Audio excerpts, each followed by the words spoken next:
after we have started looking at the whole thing. All right. Let's go here. Yeah, let's do that. All right.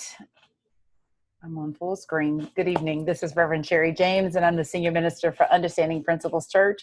This is the Bible Hangout, and I'm excited to be here. We've got a powerful conversation tonight, and I am realizing that I don't know how to get my screen so that I can share with you guys the PowerPoint. So let's go. Where's my share screen? There we go. Okay, so the question that we're asking tonight is clairvoyance a spiritual gift? Is clairvoyance a spiritual gift? And I'll just go ahead and solve the mystery. Yes, it's a spiritual gift. but let's dig into it and talk about it.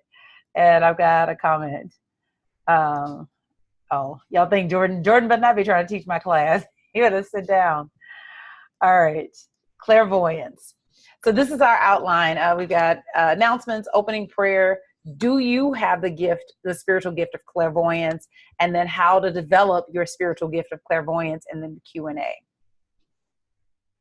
I think it's always important to know why you do anything.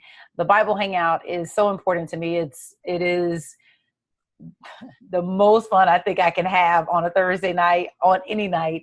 This is my favorite conversation, even if I am dog tired, that I can begin to have this kind of conversation about anything in the realm of spirituality, and I am awake as if I have had a full night's sleep. It's that satisfying to me. And I think that, one, it's just an important to do what thrills you. And then two, I think that to use what thrills you to support and to help other people. And so I'm deeply committed to awakening you to your divine nature, to helping you see who you are. And I'm excited about the conversation tonight, because I feel like this conversation is going to really support that happening. I always use the movie Inception because, one, it's one of my favorite movies. It's one of the movies we did for Metaphysical movie night. And I believe that it best represents this idea that I'm hoping to accomplish with the Bible Hangout, which is bring to you an idea, this idea of your divinity, and sharing it with you in a way that it becomes your idea for yourself. That it's no longer what you heard in a class or what you heard in a conversation, but it's what you stand on as your own reality. It's that important to me. And I love this film. I recommend seeing this film because it really captures what I believe happens here on the Bible Hangout every Thursday night. And then I want to ask if you would consider supporting the Bible Hangout. That this experience is free, but it does cost to produce it. Okay, good, babe. It does cost to, maybe he is teaching, Alita. It does cost to produce this. And so if you want to partner with me, you can make a gift at revsherry.com, and a gift of any size is greatly appreciated. And I thank you in advance for that support. The scripture for this series that we've been walking through is, therefore I tell you, whatever you ask for in prayer, believe that you have received it and it will be yours. Therefore I tell you, whatever you ask for in prayer, no, baby, I'm teaching, stop. Believe that you have received it and it will be yours. And that's Mark 11:24. So let's just take a moment to just relax. Let's just be in this space right now, because we've got something amazing that God wants to do in us right now. And we're here for it. We're open, Father, for the way that you want to communicate to us tonight. We thank you for just blessing and anointing this lesson.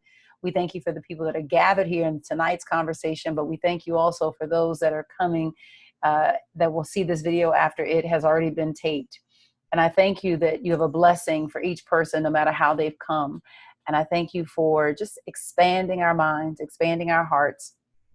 Our goal is to be who you created us to be, to stand up as spiritual giants, to own our divinity, to walk in it, and to be your change agents in the earth. And so I just give thanks and praise for this lesson and however it plays into your will. Let everything that we do this evening be reflective of your will. In the name and nature of Jesus the Christ, we affirm that it is so, and so it is. And amen.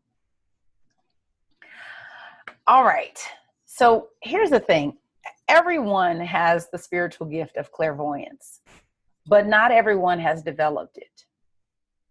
Everyone has a spiritual gift of clairvoyance, but not everyone has developed it. True clairvoyance is not about seeing beyond physical sight. It is about understanding what is seen by physical sight. And I'll tell you what I mean, because I think this is so key. The way that people have talked about clairvoyance and the way that we've been conditioned to think about clairvoyance is this idea of people who are able to see into the future, they're able to predict things about your life. It's been the realm of the psychics and the seers and the whomever. But the thing is that life moves according to principle. Life moves according to divine law. Nothing that happens in the physical realm, in this physical realm, flouts God's law. So even if something has been manipulated by a person, even if the way that an outcome came, okay, baby, go ahead and use the bathroom. Even if an outcome has been, if part of the steps to get to an outcome has been someone manipulating a process, it doesn't change universal law. So a psychic or a seer or a reader or whomever cannot tell you anything beyond what is going to come about according to divine law. You don't need a crystal ball to tell your future. You just need to examine what it is you're doing today, because whatever it is that you're doing today is sowing the seed for your tomorrow. Your tomorrow is not a mystery. It really is not a mystery. You are the parent of your tomorrow. And today you're the child of your yesterday. Hear that. You're the parent of your tomorrow, and you are the child of your yesterday. You're the child of who you were. And I'm saying yesterday as a general statement of everything from yesterday back to the beginning of your life. And you're today as the parent of everything from tomorrow on for the rest of your life, meaning I'm not speaking about 24-hour periods. So you don't need a psychic to tell you that. And we have misused this term and put our faith in people rather than in where it belongs, which is in God. True clairvoyance, and I love the way that he says this in the chapter, because it's just, I thought it was just pure fire. He says, true clairvoyance rests not in your ability to see things beyond the range of human vision. That's how we've thought about it. We've thought that if we go to a psychic or if we go to a whomever, we go get a reading, wherever somebody with a crystal ball, and what's interesting is that I don't know how many greats, but like my grandmother's grandmother, so that's my great-great-grandmother. My great-great-grandmother was a seer. She was what they call a two-headed woman. She had a head in this world and a head in the next. And the thing is that we have believed in this idea that someone can see beyond the range of human vision. And what he says is that true clairvoyance is not being able to see what's beyond the range of human vision. It's being able to understand what you can see inside of human vision. How do you take the puzzle pieces of your life as you're looking at them? So you look at all the good things that have happened and all of the so-called bad things that have happened and all of the things that you don't really have a feeling about. And they're fitting into a tapestry called your life. True clairvoyance is being able to look at the tapestry of your life and see where you're going. And so what we want to talk about tonight is how then do you develop the sensitivity to see where you're going? Because that's what true clairvoyance is. Andrea says a two-headed woman, one who has one head in this world and one in the other. Yes. Her name was Addie McDaniel. Addie McDaniel. I don't know a lot about her. I know that she was Indian, but beyond that, I really don't know a whole lot about her. I believe Cherokee, but I'm not certain. You know, it was funny because growing up, you know, it's going to be a cultural thing, y'all, how Black people always claim, you know, I got some Indian in my family. And so I was never one that wanted to claim that. And then when that story came down about her being Indian, I'm like, man. And so she married a formerly enslaved person and had 7 sons and 1 daughter. And that daughter was my grandmother's mother. So anyway, true clairvoyance. So the thing is that because clairvoyance has been associated with the paranormal and it's been associated with this kind of woo-woo whatever, people who are in their right mind don't want to be associated with it. Or those who decide to be associated with it just decide, well, I'm just going to rebel and be associated with it. And I'm saying, you got it all wrong. And it has nothing to do with the paranormal. That clairvoyance is about being able to look at what is and understand what is. Not just simply to see the facts, but to actually understand the facts. And so that's where we're going tonight.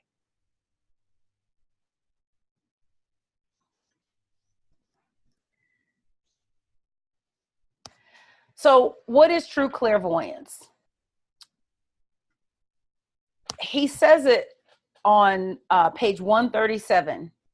He says it is the capacity to interpret is the mark of clear seeing or clairvoyance.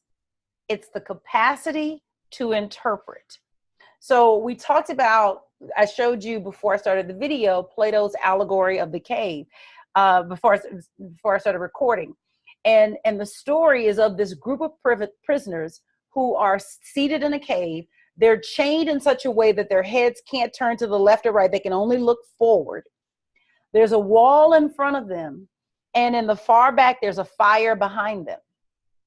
The fire is casting shadows of themselves, shadows on the wall of them sitting chained.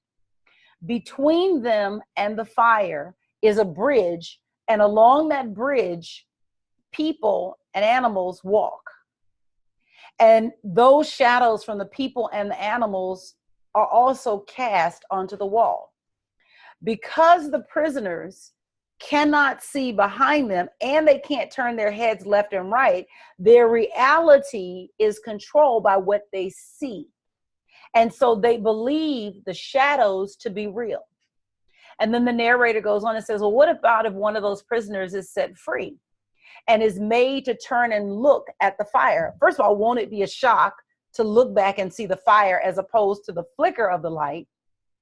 Second, what will happen in his mind when he discovers, wait a minute, these shadows are not what's real. They're actually being cast on the wall from the fire, and there are people that are on this bridge, and that's what these other shadows are that we're seeing interplaying. But the prisoners, for them, the shadows are real. They've got games and ways of living and all kinds of things that they have built around this belief in the shadows on the wall being real. And then it says, well, what if this prisoner is now, free prisoner is now taken out into the real world, taken out of the cave, and is taken into the real world? Won't he be shocked when he realizes, wait a minute, the fire is not the true light. The sun is the true light of the world, right? And so then the sun, and like what a shock that will be. But then won't he be happy in this newfound freedom, enjoying earth as it is, because he's never seen it. He's been a prisoner, chained and believing all this stuff. And then won't, at some point while he's free, he start to think about the people who he was chained with and want what he has for them. And then wouldn't he try possibly to go back and to convince them that the shadows on the wall are not real, and that what's real is what he found outside of the cave, and that he would essentially risk death in order to do that? I love this story because I think that it so captures the human experience, especially when you're coming out of a community, any community, actually, it doesn't even really matter. I mean, I'm familiar with the Black experience in the US, but honestly, this could happen anywhere. You could be allegory of the cave. You could be the Black person who first decides to go into the sciences, and your vocabulary changes because of your training, right? But you're no longer fitting in with the people that you grew up with.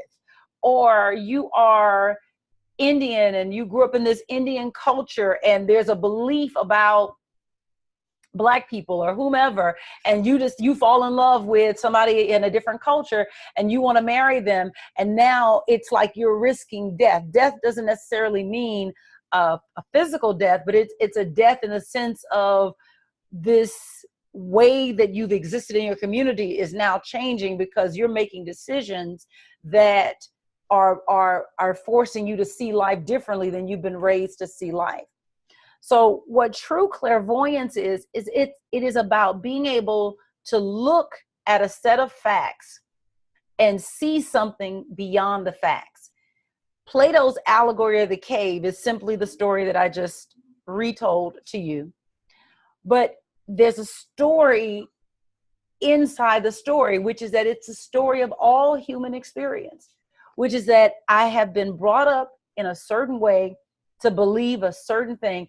And it's almost as if I have been chained and trained to look at life in a specific way. Because of my environment, because of who I've been exposed to, I haven't been able to turn my head to the left or to the right. So I've never seen another reality. I've never seen another way that things could be.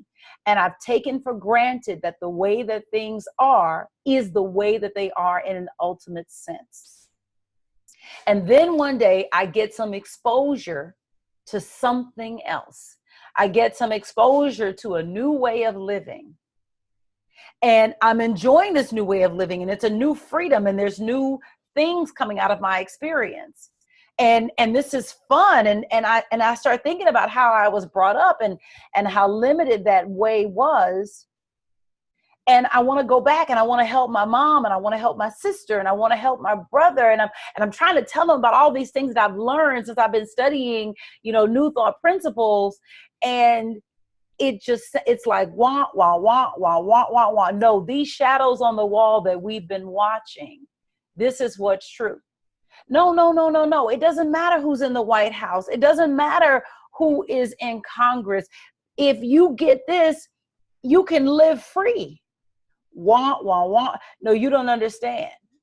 No, I hear what you're saying, but I understand principle, but this racism, this sexism, this, you can't escape this. If you're Black, that's just it. You're just Black. What is true clairvoyance? It is being able to pull back from the material facts of an experience and see something different. That's not easy. That's not easy. It's simple, but it ain't easy. And so you risk then being ostracized by the people that you care deeply about, because you want to share with them, wait a minute, I found a way to be free. I don't have to be broke. All the banks in the world can close, and the God that I serve will still prosper me. Wait a minute.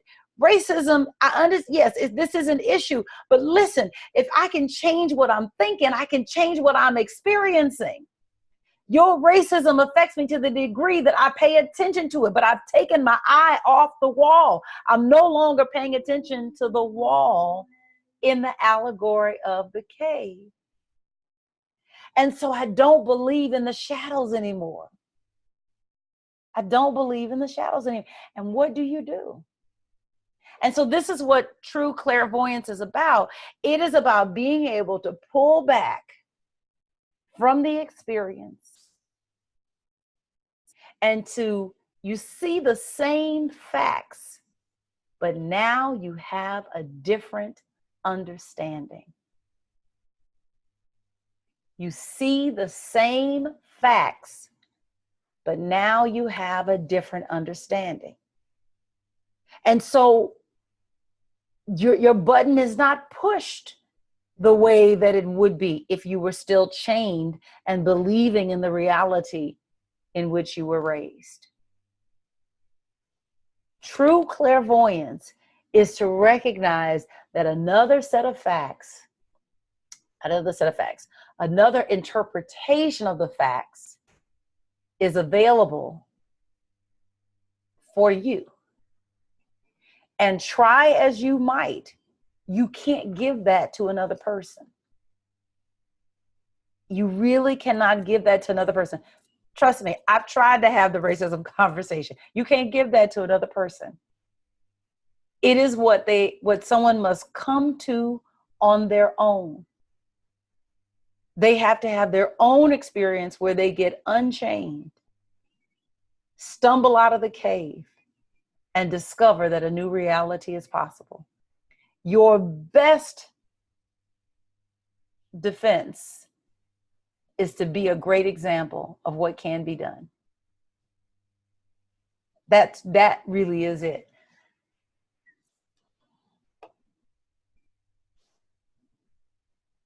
Andrea says, I see it all the time. When we reach back to pull others up, we must remember that those we're trying to help have to develop a consciousness for change just like us.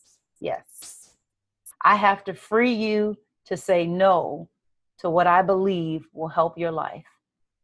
And I have to trust that whatever it is that you're saying yes to is exactly in this moment what you need to say yes to. Even though I can see the pain that you're in, you can't sleep at night. You're worried about your kids.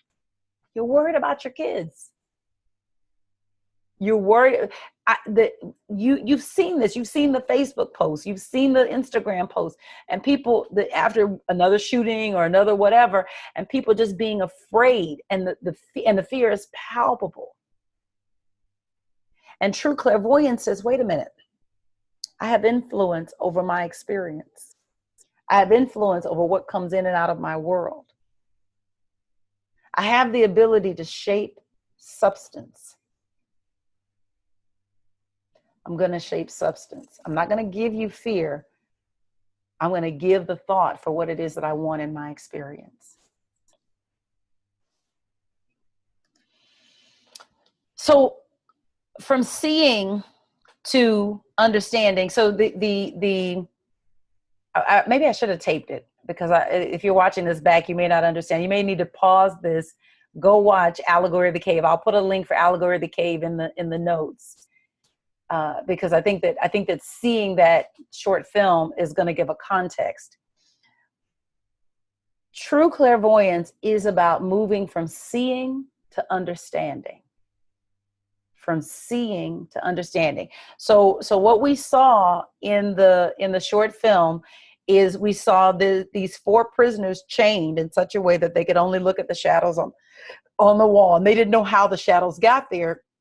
It's the only thing they've ever been looking at, so they believed the shadows to be real.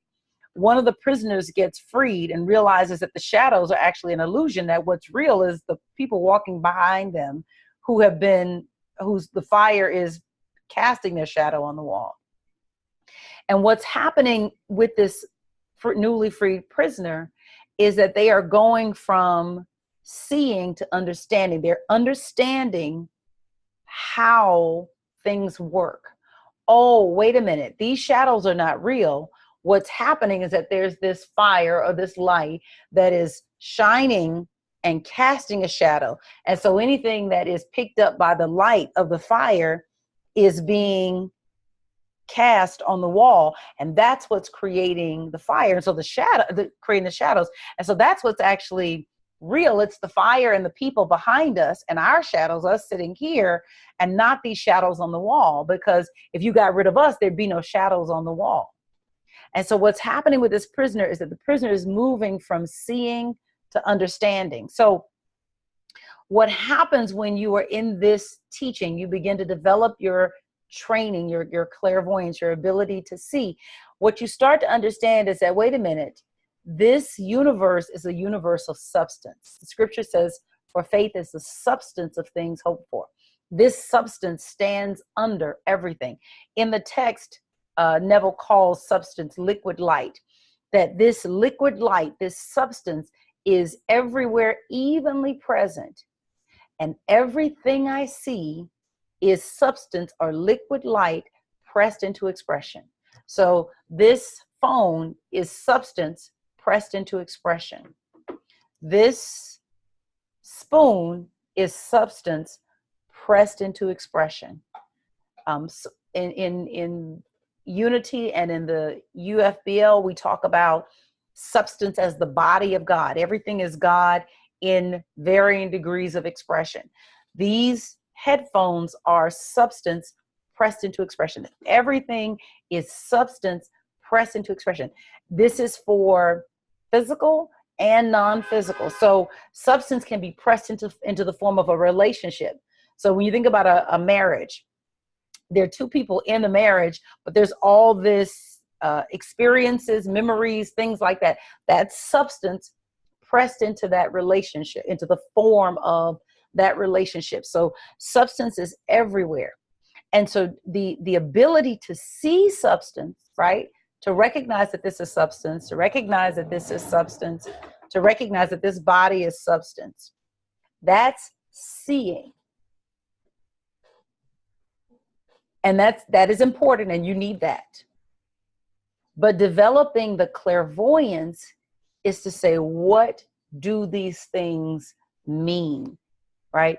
Neville says the ability to see substance is not equal to the ability to understand substance. The ability to see it is not equal. It's not the same thing as being able to understand it. So seeing is important. It's a very important step to just get to that place where I don't think that physical expression is real. But once I get to the point where I recognize, okay, physical expression is not real, meaning that it doesn't have any permanence, right? It doesn't mean that it didn't happen, but it doesn't have any permanence. It's going to pass. If I cut myself, the cut happened, but it is not real in the sense that it's not lasting. There's nothing permanent about it.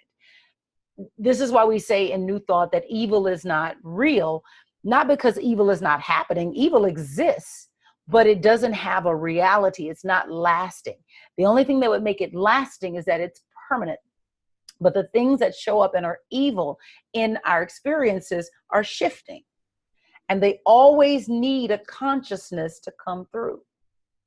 And so to go from seeing to understanding is to begin to understand how all of these different parts relate to one another. I've got a question. Hold on. Andrea says, challenges in our life, only shadows on the wall. Only that which is God is real. And God is absolute good. I'm training my eyes to see the good. Yes. Yes. So this clairvoyance is about understanding. So to this point, we had an experience. We've had a lot of experiences this week. We got letters released. We got discoveries about Bobby Brown and Janet Jackson. We've got anonymous op-ed. I mean, this has been a week, y'all. Inside of that, we also had an experience where an actor from The Cosby Show, Jeffrey Owens, was shamed for working at Trader Joe's. And if you don't know the story, two people were shopping in Trader Joe's. They recognized Jeffrey. He works at the used to, but worked at the Trader Joe's where he lived in New Jersey. He was spotted by two people who recognized him from The Cosby Show. They took a picture of him, and then they took those photos, and she said there was no money exchange, but she gave them, I'm going to go with her story, she gave them to the dailymail.uk, which is a gossip rag. the Daily Mail ran with the story, went viral. Fox News picked it up. And basically, I guess, I didn't see the Fox News clip, but from what I understand, it shamed him about, or it was the attempt to shame him about working at Trader Joe's and I guess falling off as an actor in Hollywood. Social media, somebody saw the clip and went off, and then like all of social media went off, at least the social media that I'm dialed into. It became so big, people like, dinging Fox for trying to shame him. He ends up on Good Morning America talking to Robin Roberts, telling his story and the importance of, of recognizing that all jobs are good jobs and that there's something about the dignity of work. And he said some other eloquent things. Out of the blue, then Tyler Perry calls and says, "Hey, Jeffrey, I hear you're available. I got the #1 show on OWN. Come be a part of my show." Happy ending. So depending on where you landed on that, whether you were the person laughing because he's working at Trader Joe's or you were the person, zinging Fox News for trying to shame him for working at Trader Joe's. The main thing is that as the seer, right, as the clairvoyant, the question that you want to ask is, what precipitated the event? Because everything is a movement in consciousness. Everything is a movement in consciousness. Nothing is just simply happening. Everything happens just.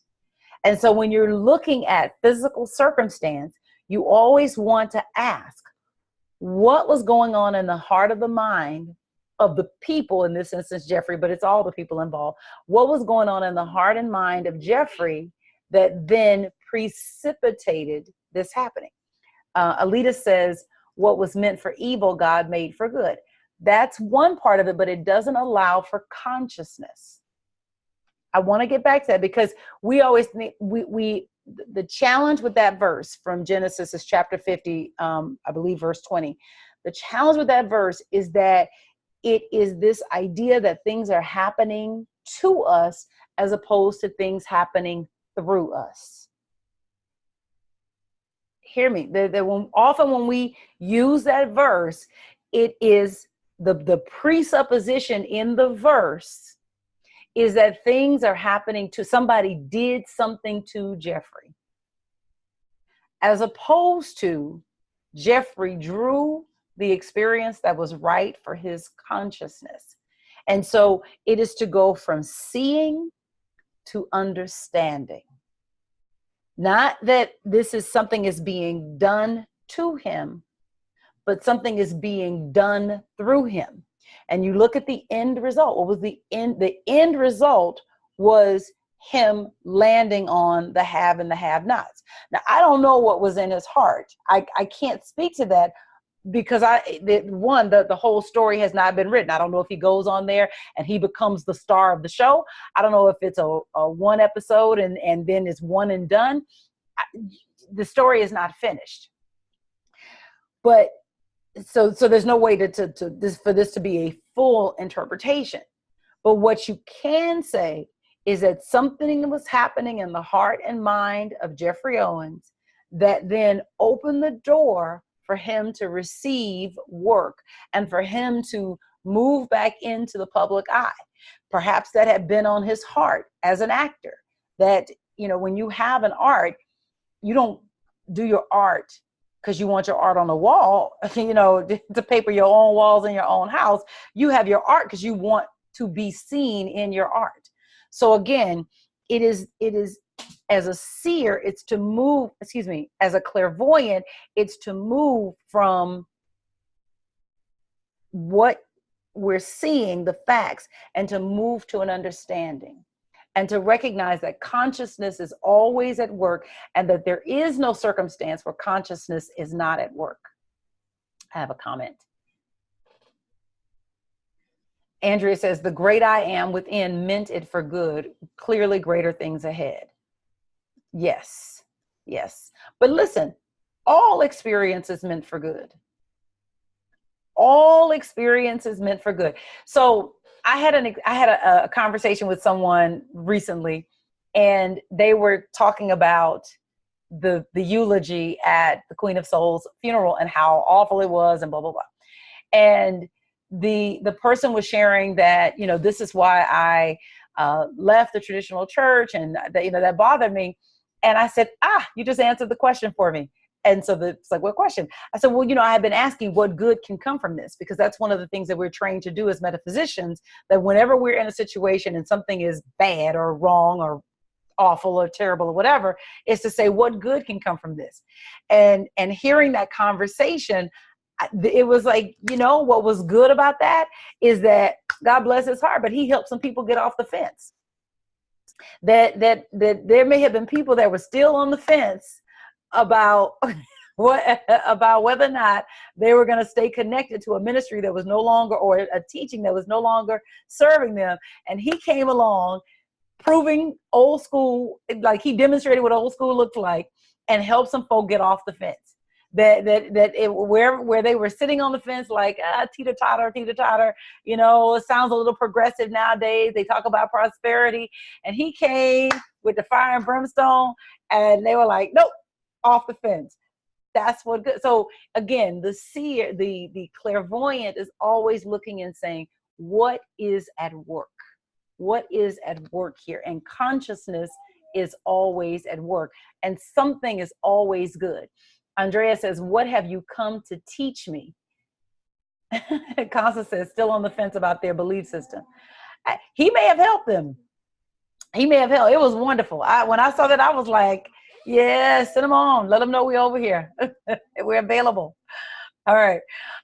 So clairvoyance asks that we look beyond the facts. So we used to do this thing at Up Church called Metaphysical Movie Night. And if you haven't done it, it's so awesome.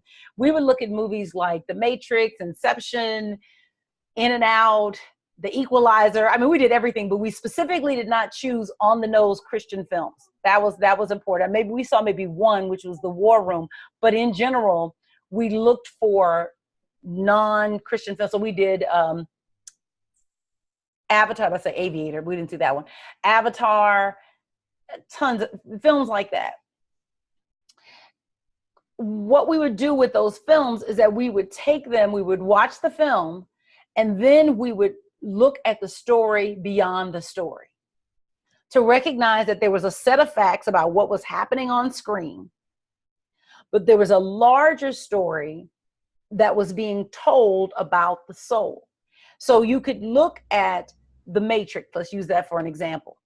In The Matrix, you have Neo. Neo represents man who believes he's man. I'm using man generically, not, I'm using man to be inclusive of gender inclusive.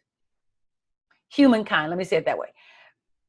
Neo, played by Keanu Reeves, represents a human being who believes himself to be only a human being. Hear that. He is a human being who believes himself only to be a human being. But he has a sense that there is something more, and he's not satisfied, and he's searching. Morpheus represents or symbolizes I am. That when you seek for something more, I am comes to teach you. And what we watch through the Matrix is what a soul looks like, throwing off the belief that I am only human and that I am subject to the things happening in my environment. And ultimately, he does make that breakthrough, but he has to ultimately die to himself. And you guys remember that scene, those of you that are Matrix fans like I am, you remember that scene where he has to die to himself to awaken in that Christ consciousness. And when he awakens in that Christ consciousness, he is now equal to the appearances in his experience, and he can stand victorious over the appearances in his experience. That's what we would do with Metaphysical Movie Night. Now, there is a message in the movie for each one of us. In this instance, it is the message of dying to who you are in order to become who you were meant to be. Or let me say it this way: dying to who you believe yourself to be in order to become who you are. What true clairvoyance is about looking beyond the facts. Is there a question? I hear some rustling. No question. Okay. So the other piece of this is that you can do this in your own life. God is always trying to get a message to you. The Spirit is always seeking to commune with you, and it will use everything in your environment to talk to you. Reverend Della told this amazing story that really illustrates this when she went through the experience of having an aneurysm. And there was this continual inreach of spirit to her through the names of the people caring for her, through the things that the doctor said in her presence, to the things that they asked her to do. For example, I believe the anesthesiologist, his name was Emmanuel. The nurse that was helping her was named Tess, and that was the name of her character on Touched by an Angel. The doctor who was performing the aneurysm said, "I don't do this operation by myself, but basically God guides my hand." He said, "I just need you to be still." Her favorite Bible verse is Psalm 46:10, "Be still and know that I am God." Spirit will use everything in your environment to connect with you, to commune with you. And so what we have to do is to realize that even if I'm sitting in the darkest jail cell or chained to a hospital bed or in some other insufferable position, that the Spirit, even in that circumstance, is seeking to communicate with me. This story, I didn't read this story as a child. I don't remember if we were assigned it in school or not. But he does a commentary in the book on the Count of Monte Cristo. And this is Alexander Dumas's story, the Count of Monte Cristo. And he basically does a synopsis of the text. And then on the corresponding page, he puts a commentary that basically tells the story beyond the story, right? Beyond the facts of the story. And so what in this story, Dante has a map on him that he's supposed to give to a person. He doesn't know what the person looks like, but the person will appear to him when it's time. When he gets to this island, 3 men meet him, and these 3 men flatter him. They fear their position, that are going to be altered in government if Dante is successful at his mission. And so what they do is that they actually have him committed to jail. And symbolically, what these 3 people represent are greed, vanity, and power. And so what he says is that most people believe that fame, great wealth, or political power is going to secure them against the storms of life. And so they try to acquire them as the anchors of their life, only to find out that their search for these, they gradually lose the knowledge of their true being. And if they place their faith in, power and wealth and fame, then what they have let go of is an awareness of who they really are. And eventually they will find themselves imprisoned in confusion and despair. And so this is what's happening with Dante in the story. But again, there's the story of Dante meeting the 3 men and then being tricked into being thrown into prison. But it's symbolic of what happens to us when we interact with the wrong thoughts, when we interact with the wrong ideas. In this instance, it's reaching for money, power, and fame. That when we go for those things, that they ultimately put us in a prison because they can't give us what it is that we want, which is ultimately security. And so again, clairvoyance is about looking beyond the facts. And so the question that we have to ask ourselves is, can we look beyond the things that are happening in our world long enough to grasp the message that Spirit is trying to get to us? Can we come apart from the challenges that are happening in our lives long enough to hear, even in the midst of what is happening in your experience? There must be time built into you coming apart so that you can hear the voice of God. Because when you attune yourself to it, the answers for everything that has you beset can be received. Clairvoyance asks us to calm down. It requires that we calm down. And we need that because our lives are moving at warp speed and we live distracted lives. We're not just driving distracted, we're living distracted. Everything has you can look, our buttons are so easily pushed. You can look at what happened this week, again, with the op-ed, with the Nike commercial, with Jeffrey Owens, but any number of the things that hit the news cycle. And the comments are flying back and forth, and we're excited by that. And in order to develop our clairvoyance, we actually have to calm down in order to access this spiritual gift. And so we have to build time into our day. Now, there's a natural break in the day when we go to the bathroom. So I call this the bathroom technique. When you go to the restroom, use the bathroom, but stay in the stall and set your timer on your phone for just, 3 minutes, 4 minutes, 6 minutes. And just let the timer run down and just breathe. Our lives are so run from end to end that we never slow down long enough. And so we're not attuned to hear the voice of God. Even though the voice of God is continually trying to reach us, we do not have any place in our life where we have built in time to hear God. Even our prayer time is rushed because we got to get out the door. But we have a natural break in the day. That idea, or the version of this idea, comes from something that B.J. Fogg talks about. He talks about building tiny habits. This is a simple, tiny habit. You anchor it to something that you're already going to do. You're already going to go to the bathroom. Just take a few extra minutes and slow down. What happens when you slow down is you develop a sensitivity. You develop the ability to hear. The voice of God is always calling, but we're so pulled in so many different directions that we cannot hear it.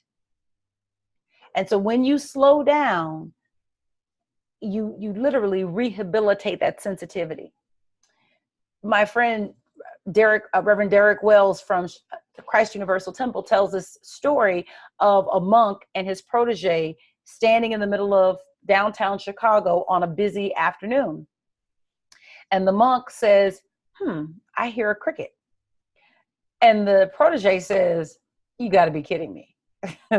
Like we're in downtown Chicago at like the height of, traffic. I'm never going to get to that type of sensitivity with my hearing. And the monk says, no, I'll prove it to you. And what the monk does is he reaches in his robe and in his pocket, and he pulls out all the loose change that he has. And he drops it on the ground downtown.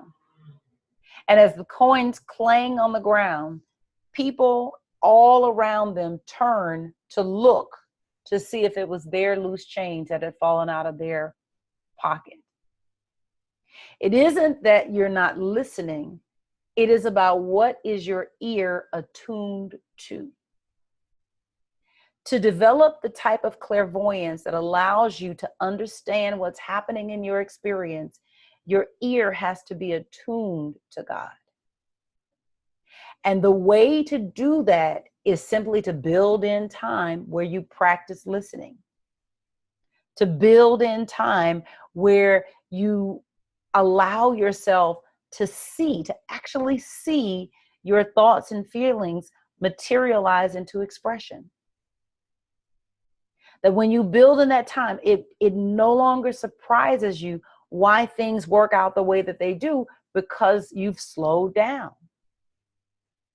You have been able to get clear on, well, what's the intention that I'm carrying in my heart? Sometimes we're carrying an intention in our heart and we're completely oblivious to it. In fact, I would say most people are oblivious to the intention that they carry in their hearts.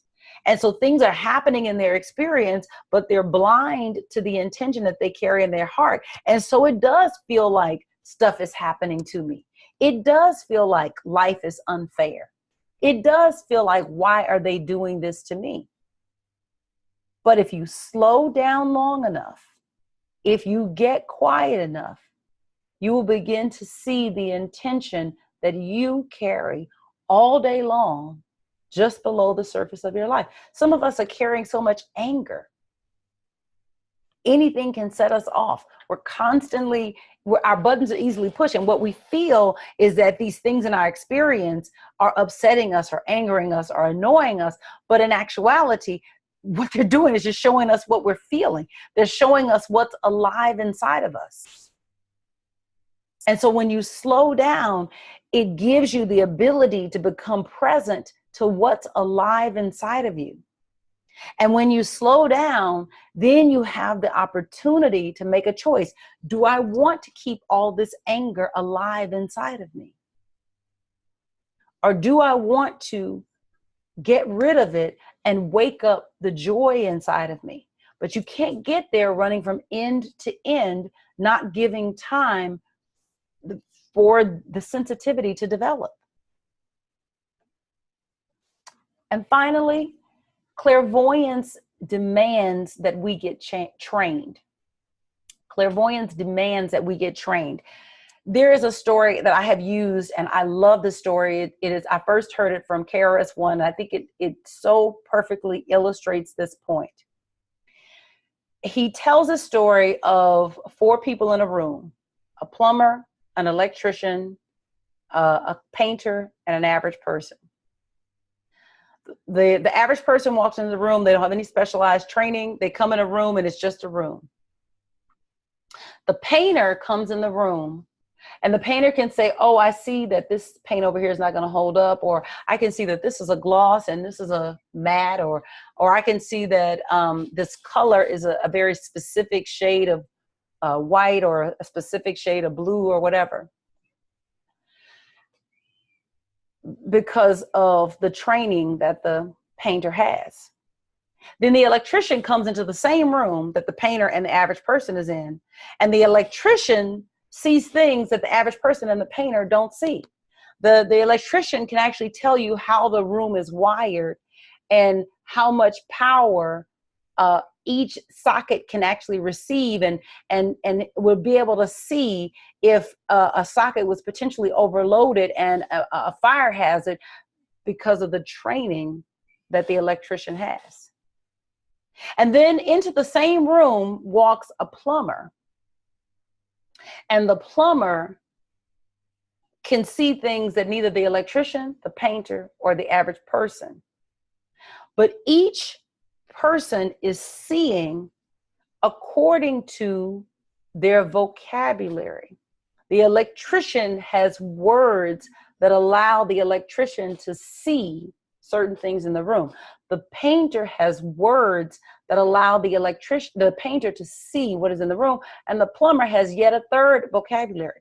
The untrained person or the average person does not have any of those vocabularies, and so cannot see those things in the room.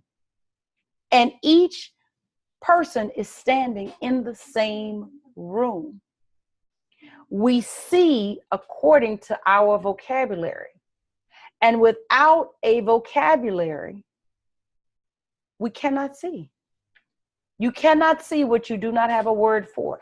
There are things happening in your environment right now that you cannot see, that you cannot perceive, because you have no way to talk about it. And so your vocabulary can expand or it can collapse your world. And so clairvoyance is about being able to see. Words help you see. And so if you want to develop your clairvoyance in a particular area, you have to get trained. Neville says something I think is powerful in the chapter, and this is on page 137. He says, a financial statement can be seen by anyone, but very few can read a financial statement. So I can hand you a financial statement, but if you don't have a developed clairvoyance, you don't even know what you're looking at. If you come into a room and you've got to deal with an electrical problem, but you don't have any electrical vocabulary, you can't do anything about the problem. Clairvoyance demands that we get trained. This is why treating clairvoyance as if it's something that belongs to the paranormal makes no sense, because it doesn't have anything to do with the paranormal. It has everything to do with being able to see and to understand what it is that you are seeing. And so you have got to decide, what do I want to be clairvoyant about? What do I care about? Now, because I believe that God is always working on a practical level and using us to forward the kingdom, his kingdom, that there is a particular area of the universe for which you are called to be clairvoyant. There's an area that you're meant to study and to demonstrate clairvoyance in that area, where you begin to look at, someone had to become clairvoyant about wireless technology in order for wireless technology to be a thing. Somebody had to be able to look at how our universe is set up and to understand how messages and communication could be sent wirelessly without any physical apparatus connected together. Somebody had to become clairvoyant about that. This is why we've got to liberate the term clairvoyant from the psychics and the seers and the paranormal and all of that. And to realize that clairvoyance is about getting trained in an area where you're able to look at something and then actually see beyond it and see possibility. That's what true clairvoyance is. And so, what would it take? That's the question. What would it take to liberate this term? To finally put to bed this idea that clairvoyance is about whether or not you can see the dead, and really use it the way the word is intended to be used, which is about seeing beyond the facts. And so what is true clairvoyance? This is just kind of a recap that this true clairvoyance is about seeing beyond the facts, where you're moving from seeing to understanding, that you're looking beyond the facts, and that you're slowing down, that you're calming yourself down so that you can develop, or so that your inner sensitivity that's already there can develop. And then finally getting trained, that it's like pick an area where you're going to be the expert. Pick an area where you're going to be that this is what I'm called to reveal. There's an area of the universe that you are called to reveal the secrets of. Let that resonate with you. Let that sit with you. There's an area of the universe that you are called to reveal the secrets of. For example, George Washington Carver was called to reveal the secrets of the peanut. Because of the work that he did, we have over 300 plus products from a peanut. I don't believe that a God that doesn't change would not also want to come through you according to the way that you're wired and according to the assignment that is on your life. Your area may be music. Your area may be writing. Your area may be fiction writing novels. I don't know what that is. I don't know what the area that you're called to reveal the secrets of, but I know that you're called to reveal the secrets of an area. Nelson Mandela called to reveal the secrets of freedom in his specific community. There is an impact that God wants to make through you on the world. You are not meant to be erased from the pages of history. You are not meant to be erased from the pages. There's an impact that you are meant to have that cannot be lost to history. But there has to be an openness on your part for the Spirit to work through you. And so when we move beyond just trying to solve the mundane problems of life, of trying to have enough money for the rent but when we actually begin to seek the kingdom, that we open ourselves to this new dimension. And so the question is, are you ready to develop your clairvoyance? Are you open to that? Are you ready to develop your ability to understand beyond what you are seeing, the physical facts that you're seeing? Are you willing to do that? One of the I don't know all of what I'm called to do. I know this is one particular area, but it is about our view on racism, sexism, and all of that. To live a life that demonstrates to come up out of the cave. That's it. To come up out of the cave. And to realize that the events in my experience influence but don't control my experience. And that ultimately I'm in charge of my destiny. And that I'm working in tandem with God to reveal what's inside of me. And I'm saying to you that there is that God wants to do through you that will leave an impact on history that will change the world forever. That you cannot be erased from the pages of history. And I guess the question is, are you open to that? Are you willing to be responsible for that? Are you willing to do the work? And so my question for you is, shall we do it? Shall we go?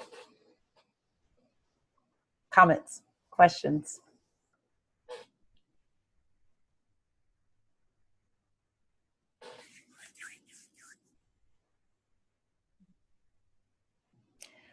Well, either y'all have been stunned into silence. Hey, Joe. Thank you, Joe. Joe says I'm here.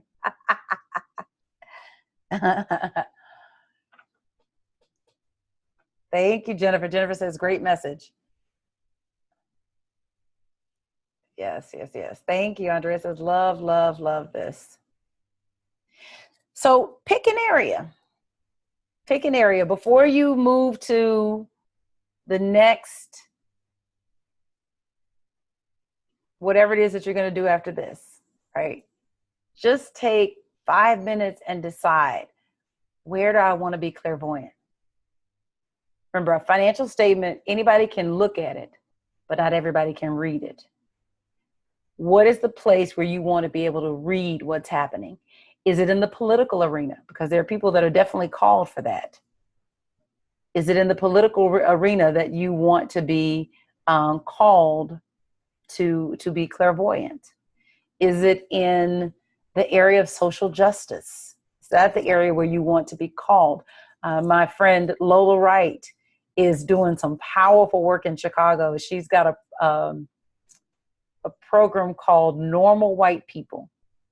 And she is a white woman talking to white people about white racism and waking up to their implicit bias.